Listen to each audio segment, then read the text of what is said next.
So the next thing I'm going to work on is brake lines. I'm just going to remove them for now.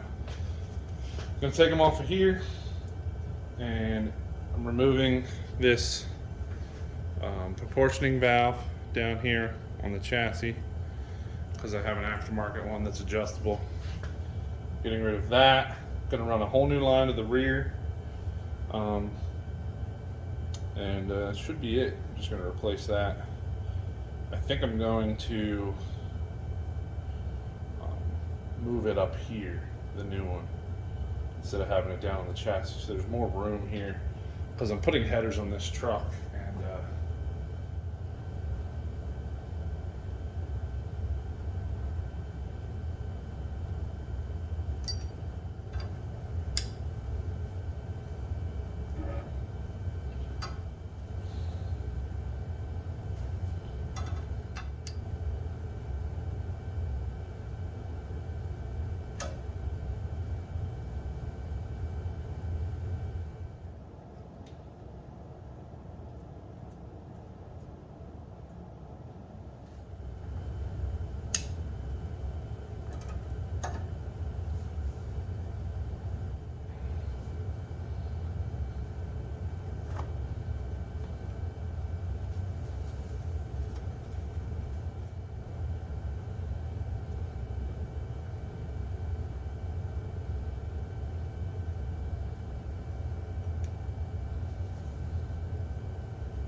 so that ought to keep the fluid in the master anyway, and not leaking out, so I can get rid of all the rest of the brake system. Somebody asked me the other day, they said, "You don't have any snap-on tools, why not?" I do have snap-on tools. Here's a snap-on tool. It's a 3/8 by 7/16 line wrench by Snap-on. It's old, made in USA. There's another one, 1/2 inch 9/16. So I do have Snap-on tools. It's just I've never bought a Snap-on tool. These were hand-me-downs, and I'm sure my dad had those tools. I'm sure he didn't buy them from Snap-on either. He probably bought them from a guy at his work, or got them secondhand at a yard sale, or the possibilities are endless.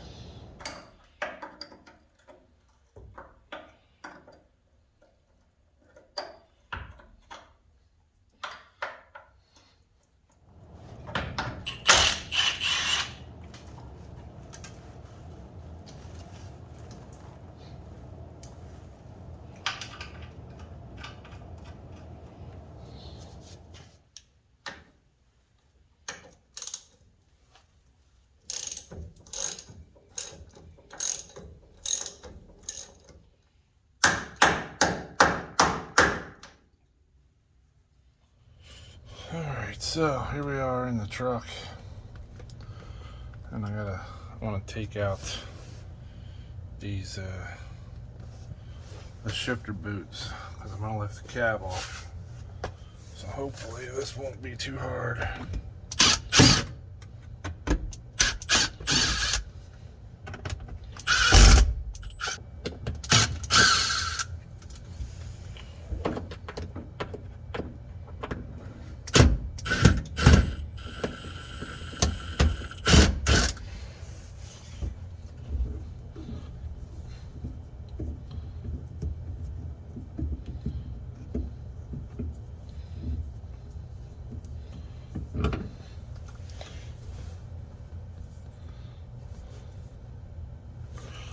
I don't know where these ever came from, but they say Rocket. Both of them do. And these shifter handles have been on this truck since I can remember.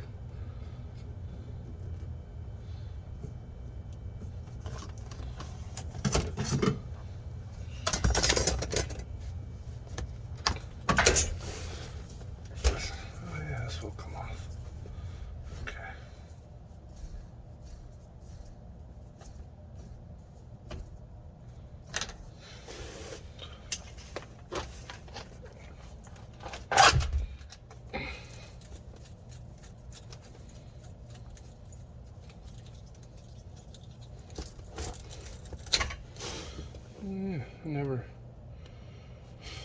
never realized that's how that worked.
Big old mouse nest in that one.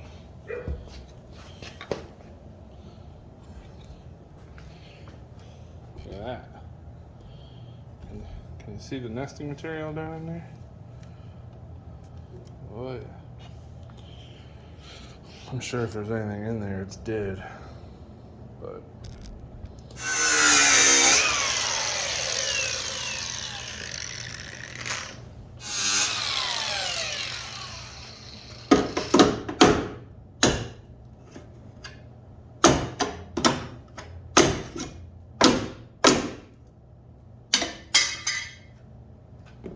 this shit's got to be old because this truck's been in this garage for probably the last 6 years.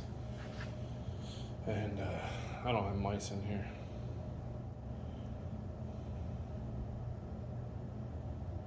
It's interesting. The body mount doesn't actually look as bad as I thought.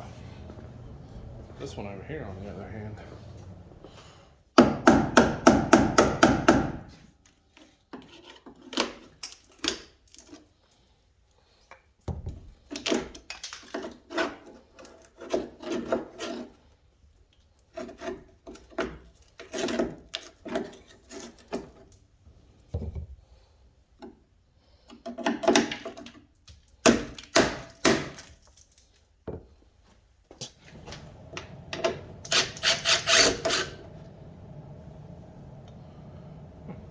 Got nothing other than that.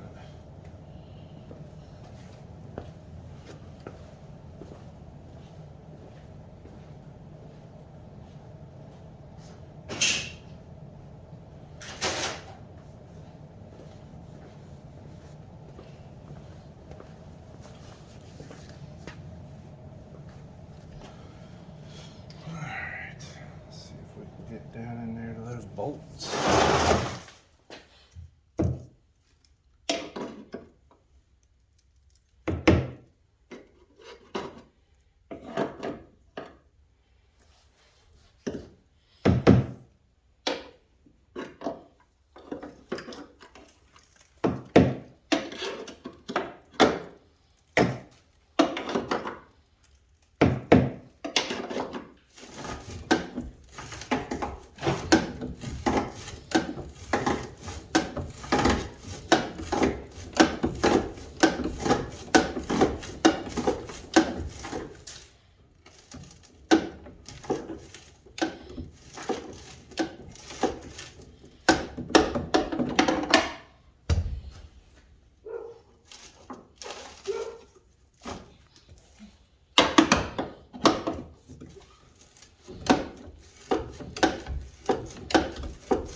Got the steering shaft. Just, I don't know why the dog insists on barking uncontrollably.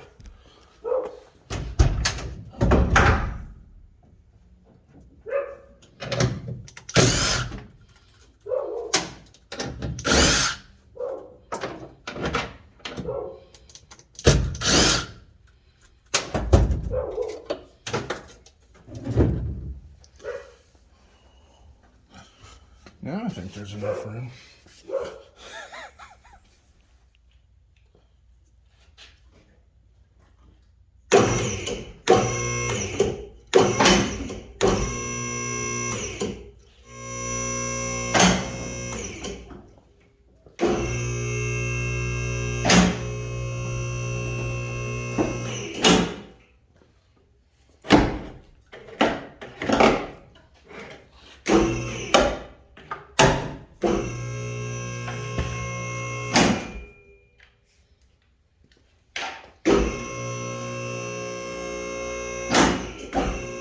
Close, kids. Alright, YouTube, we're back here. Don't mind the heater.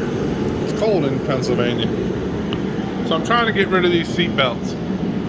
Oh, if you didn't know, the cab's off the truck.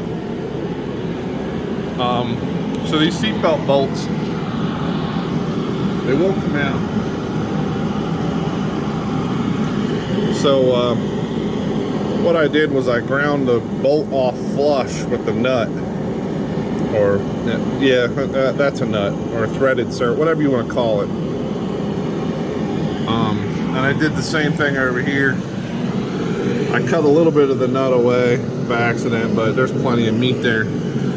I broke a T50, a Torx 50, trying to get the seat belts out.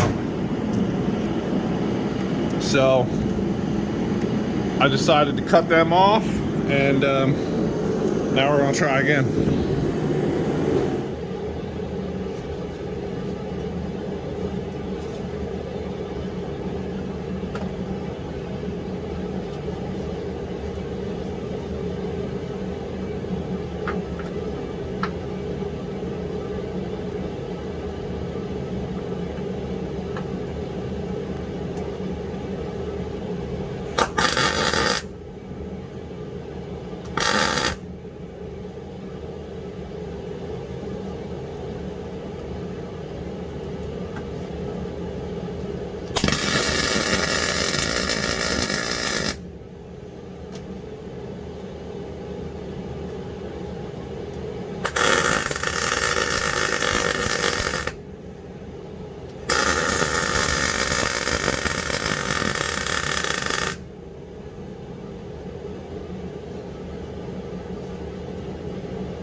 Oh, smoky in here.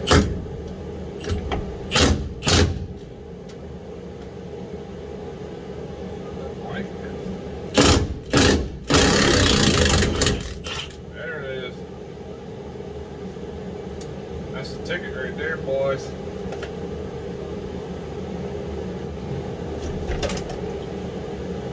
Sacrificial bolts.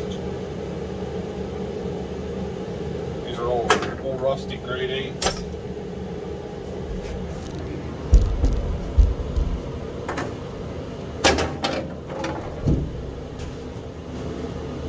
Using this welding blanket to keep this thing from burning up my seat belt.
enough.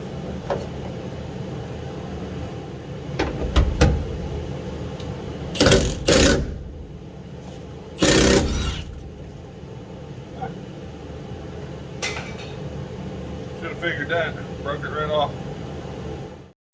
So at this point, the broken bolt was stuck in there, so I welded on about 7 different nuts, and they just kept twisting off. So I decided to drill out the bolt and tap out the threads and move on with my life. And yeah, it turned into a mess real quick, but that's what you get with rusty bolts. I started chipping away rust, and boy was I not ready for this. This pretty much this whole area was full of just Bondo. Look at this. This whole door pillar has been rotted away. And that's after it was fixed once. It's already been patched together once. Man, what a mess. I have bitten off way more than I wanted to chew.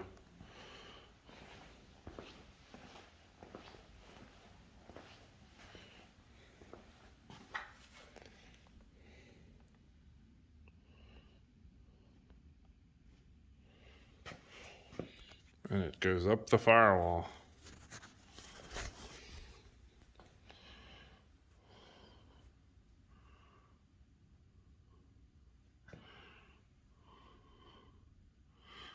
These have been replaced, but they were not done the best way.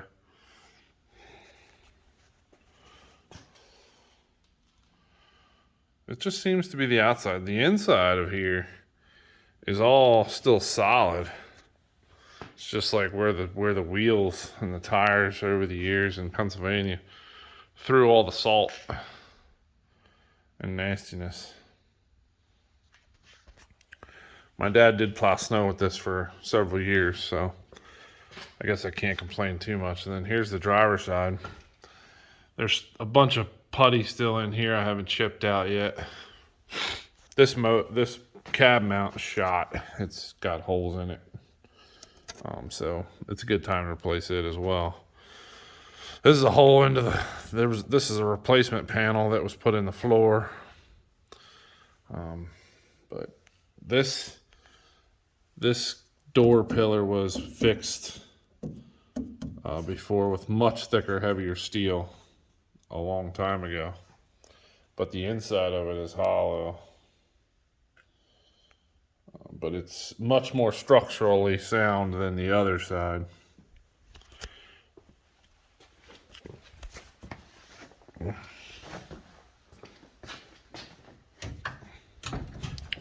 then here's the driver's side. There's a plate here and there's a plate here, and they go all the way up.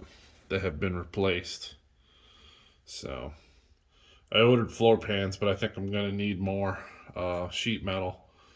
So I got a buddy sourcing me some sheet metal. And then here the main frame of the cab is rotted through to the floor. And then in the back here, it's rotted out to the frame part of the cab. I never did get that bolt out. It just kept breaking off. So probably just going to drill it and put a nut and bolt through it. But yeah, this is a little overwhelming. Now, once the sheet metal and pieces start to arrive and I start fitting them, maybe I'll start feeling a little better about it. But as of right now, I'm kind of just at the point where I'm like, let me just see if I can find another cab. But then it won't. Then the outside paint won't match nothing. And I'll have to get the whole freaking truck painted. But I don't know, man. I want to learn how to do it. And but I was not expecting this vast amount of damage at all. But it's a 1974. It was a plow truck for many years, and in the latter years of my dad's life.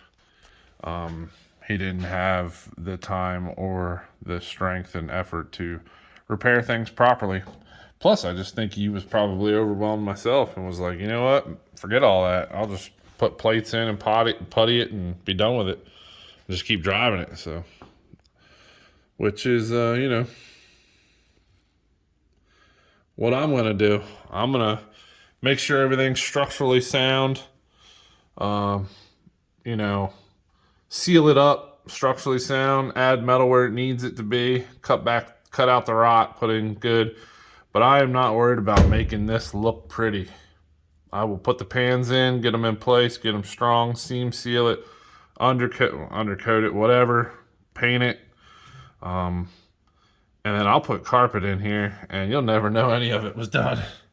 So I feel better about that 99% of the damage is hidden damage. This is getting a little close here, but the door comes down to here. So I'm not really worried about that. And even if I did have to repaint this under the door part here, it wouldn't, you would never notice it. I could paint it black and no one would even care. And honestly, I don't care. When I'm ripping down the street, banging through the gears in this 390, I could care less whether this rocker's painted black, if you know what I mean. So, this is overwhelming, but I do believe that we'll get her in gear. And once I get my patch panels and stuff in and some steel here, it won't take me long. I'll have this stuff knocked out. So for this one, we're going to end it here until the stuff starts to show up. Thanks for watching.